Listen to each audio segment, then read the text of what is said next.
Assalamualaikum. My name is Aisyah Azman, matric number 1192700. Today I will talk about the earliest time measurement devices before clocks and watches were the sundial, water clock, hourglass, pendulum clock, and a mechanical clock.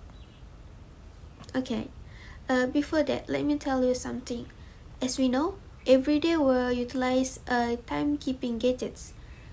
Have you ever pondered how it all got started? In ancient Egypt, one of the first timekeeping devices was discovered. An obelisk was a long thin structure similar to Washington. This is Washington Monument. The obelisk shadow on the ground was utilized to determine what time of day or year it was. As we know, time is ephemeral. We are familiar with the concept of time, although it is enigmatic in many ways. We can see, hear, or feel time. All we can do is watch its effects. We can measure time exceptionally effectively despite its elusiveness. Time, in fact, is the only physical quantity that can be measured with greater precision and accuracy. However, because it necessitates consistency, timekeeping is fundamentally different and more difficult than other metrics. When we need to measure voltage, for example, we can turn on a voltmeter. We can turn off the voltmeter until we need it again once the measurement is complete. Clocks, on the other hand, are used the meters. We use the measure and keep time. A stop clock is worthless since the passage of time does not stop. It had to be restarted and synchronized with another clock that was still measuring time in order for it to be useful again.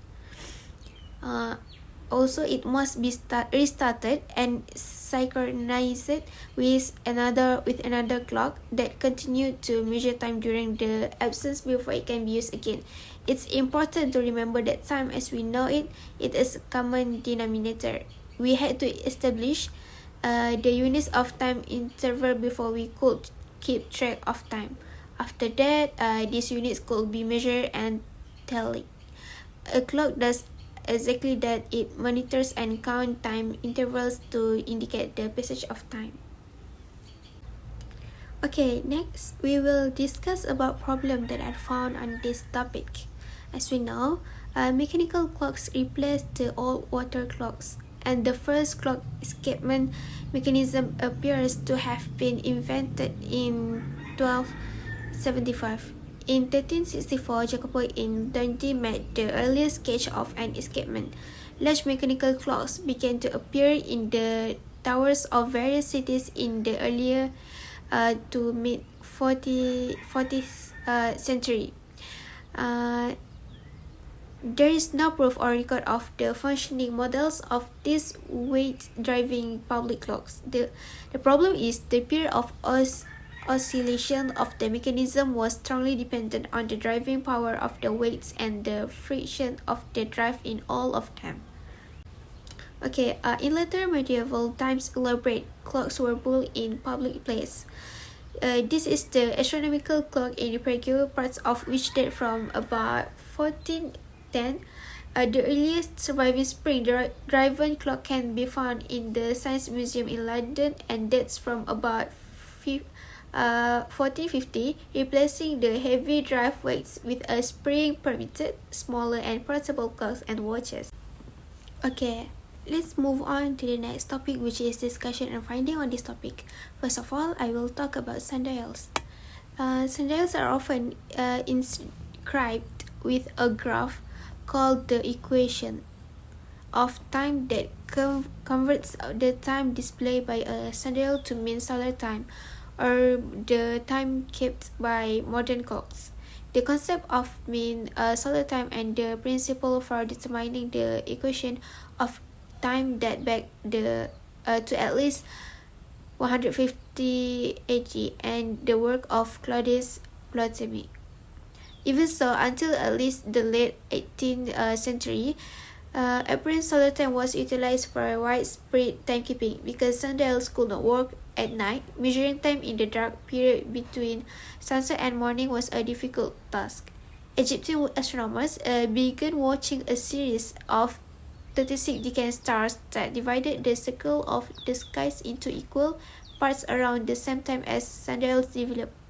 Second, we will talk about water clock. The water clock, or clepsydra, appears to have been invented about 1500 before Common Era and was a device which relied on the steady flow of water from or into a container. Measurement could be marked on the container or on the receptacle for the water. In comparison with the candle or the oil lamp, the clepsydra was more reliable, but the water flow still depended on the variation of pressure from the head of water in the container. Okay, the third one is glass hour. As the technology of glass blowing developed, from sometime in the 14th century, it became possible to make sunglasses.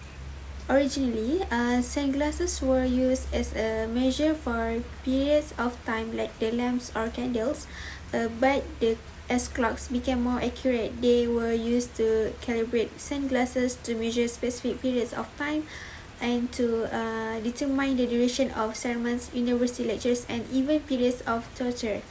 When discussing pre-modern timepieces, the hourglass may be the one to most immediately come to mind. However, hourglass are fairly new compared to the other timepieces on the list, having only appeared in records starting in 1300 year. How hourglasses were not designed to create a new level of accuracy but serve a far more practical purpose. They were able to reliably distinguish between periods of time. They were also less expensive and easier to keep up with than a sundial, water clock, or later mechanical clock. Hourglasses were especially common on naval ships because of this.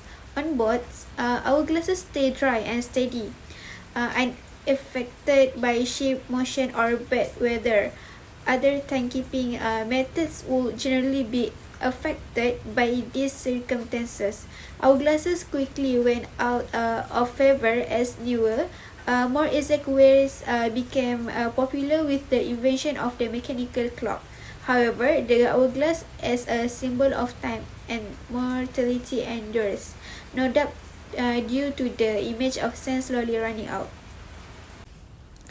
Okay, the fourth one is pendulum clock. A pendulum clock is a clock that uses a pendulum, a swinging weight, as its timekeeping element. From its invention in 1656 by Christian Huygens until the 1930s, the pendulum clock was the world's most prized timekeeper. Pendulum clocks had to be stationary and level to operate. Any motion or accelerations will affect the motion of the pendulum, causing loss or gain of pendulum speed and beats. Antique pendulum clocks are now kept mostly for their decorative and antique value. The last one is mechanical clock. The mechanical clock comprises an oscillating mechanism that marks the passing of time and an escapement that counts its beats. By comparison with astronomical system for measuring time, the mechanical clock is less accurate but can be consulted at any time of day or night, even in adverse weather conditions. In medieval Europe, the mechanical clock, which was evolved from the water clock, was born. The early mechanical clocks were massive iron machines. They were widely used across Europe by the 14th century. During the same time period, complex machinery were built largely to mimic the movement of the celestial bodies and their relationships, rather than to tell the time. Giovanni Dondis, Fem Esterio, and Lorenzo della Volpe's planetary clock are two examples. The original tower clocks were powered by cogwheels that were dragged by a weight whose force was controlled by an escapement. Clockmakers were able to replace the weight with the springs and spindles or conoids, beginning in the 15th century, ensuring the same regular movement. This breakthrough allowed for the production of ever smaller clocks.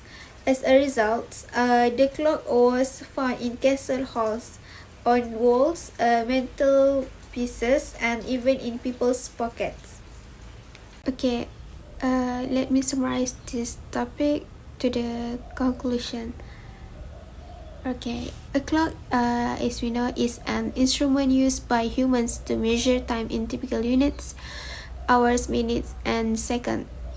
While the main function of the clock is to measure time, thus allowing us to know the time or at the time of negotiation, the clock also allows us to activate an alarm at a specific time so that we do not forget to execute it or who act or measure an event.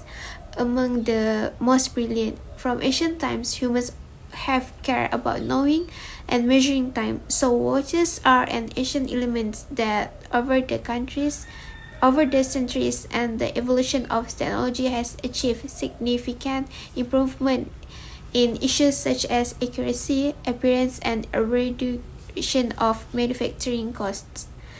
While each hour has its advantages and disadvantages, it is something that is very valuable at that time because we can determine the time by using the tools and items available at that time. As we know, each watch has its own unique units, and it's becoming more sophisticated over time. Therefore, improvements needs to be made if there are some problematic issues so that future generation can use them without any problems. That's all from me. Thank you.